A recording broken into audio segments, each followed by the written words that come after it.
جب امریکہ اور اقوام متحدہ نے رفح میں عام شہریوں کے تحفظ سے متعلق اسرائیل کو خبردار کیا ہے۔ فلسطینی شہریوں کا کہنا ہے کہ ان کے پاس جانے کے لیے کوئی جگہ نہیں۔ رفح کے سرحدی علاقے کے قریب خیموں میں موجود بعض رہائشی وہاں سے آگے جانے کی تیاری کرتے دیکھے جا رہے ہیں۔ ان میں سے ایک غزن فائر کا کہنا تھا کہ ہم گلیوں میں سو رہے ہیں کیونکہ خیمہ چھت نہیں ہوتا، یہ نائلون سے بنے ہیں، اگر ان سے میزائل ٹکرا جائے آپ فوراً مر جاتے ہیں۔ اردن کے شاہ عبداللہ دوم سے پیر کو ملاقات کے بعد امریکی صدر جو بائیڈن کا کہنا تھا کہ رفح میں عام شہریوں کو محفوظ بنانے کی ضرورت ہے کیونکہ وہ شدید خطرات سے دوچار ہیں۔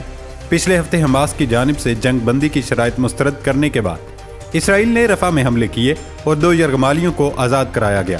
ان حملوں میں 100 کے قریب افراد ہلاک ہوئے تھے۔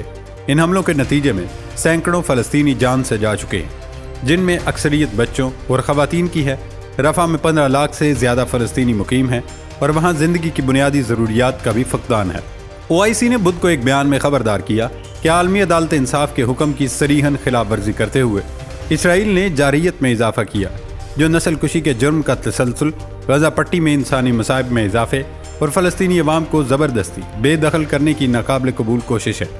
بیان میں کہا گیا کہ ICJ نے قابض طاقت اسرائیل سے مطالبہ کیا کہ وہ نسل کشی کے جرم کی روک تھام اور سزا سے متعلق کنونشن کے آرٹیکل 2 کے دائرہ کار میں تمام کارروائیوں کے ارتکاب کو روکنے کے لیے فوری اقدامات کرے۔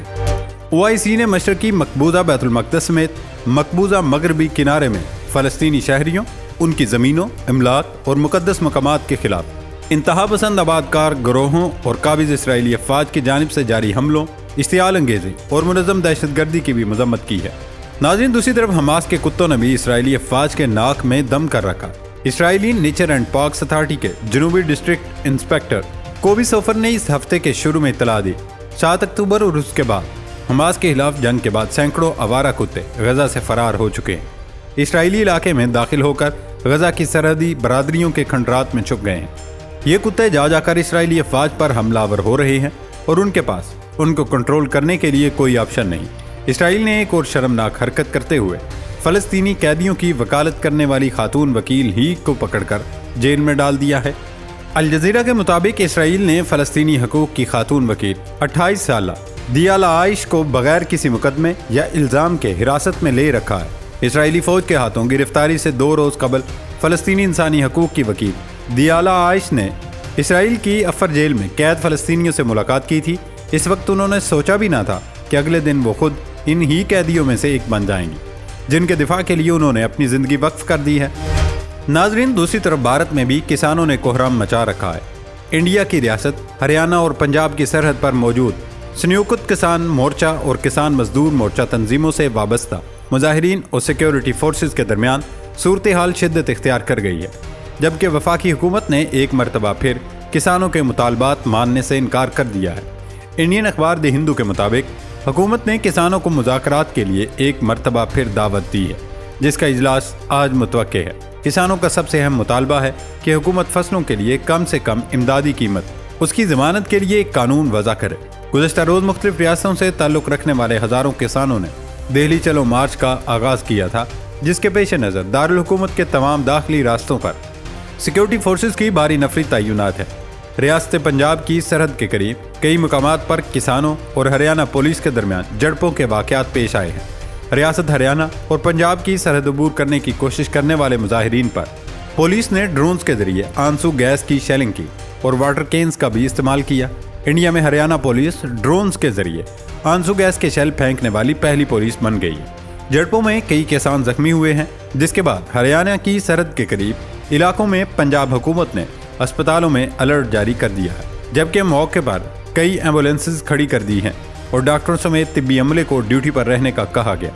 کسانوں کی نمائندگی کرنے والی راکیش ٹکیت کا کہنا ہے کہ پیداوار کی لاگت میں اضافے اور فصلوں پر ملنے والے منافع میں کمی کے باعث ملک کے تمام کسان مشکلات سے دوچار ہیں۔ کسانوں کے مارچ کی وجہ سے دہلی میں کیے گئے حفاظتی انتظامات کے باعث ٹریفک بھی سست روی کا شکار ہے۔ بھارتی پولیس نے ملک بھر سے احتجاج کے لیے آنے والے کسانوں کو دارالحکومت میں داخلے سے روکنے کے لیے دہلی کی ناکہ بندی تک کر دی ہے۔ ناکوں پر بھاری تعداد میں نفری تعینات ہیں، جبکہ کچھ داخلی راستوں کو مکمل طور پر بند کر دیا گیا، جس کی وجہ سے نئی دہلی میں داخل ہونے والے شہریوں کو شدید مشکلات کا سامنا ہے۔ ناظرین، صرف یہی نہیں بلکہ انتخابات کے قریب بھارتی اقلیتیں ایک بار پھر مودی سرکار کے نشانے پر آ گئے۔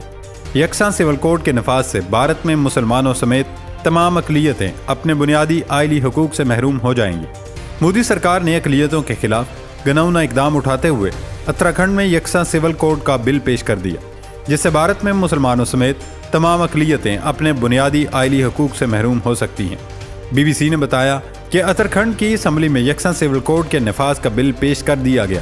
اس کے نفاذ سے بھارت میں مسلمانوں سمیت تمام اقلیتیں اپنے بنیادی آئلی حقوق سے محروم ہو جائیں گی۔ اس قانون کے تحت بھارت میں موجود تمام مذاہب سے تعلق رکھنے والوں پر شادی، طلاق، وراثت میں حقوق وغیرہ جیسے آئلی معاملات پر یکساں قانون کا نفاذ ہوگا۔ بل پیش کرنے سے قبل مودی سرکار نے بل کے خلاف احتجاج کو روکنے کے لیے سیکورٹی کے انتظامات بھی سخت کر دیے تھے۔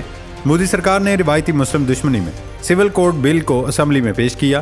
بھارتی مسلمانوں نے سول کوڈ کے نفاذ پر شدید تحفظات کا اظہار کرتے ہوئے اس کے خلاف مظاہرے بھی کیے۔ اس وقت بھارت ہر طرف سے مظاہروں کی زد میں ہے، جبکہ مودی سرکار آنے والے انتخابات میں دھاندلی کی تیاری کر رہی ہے۔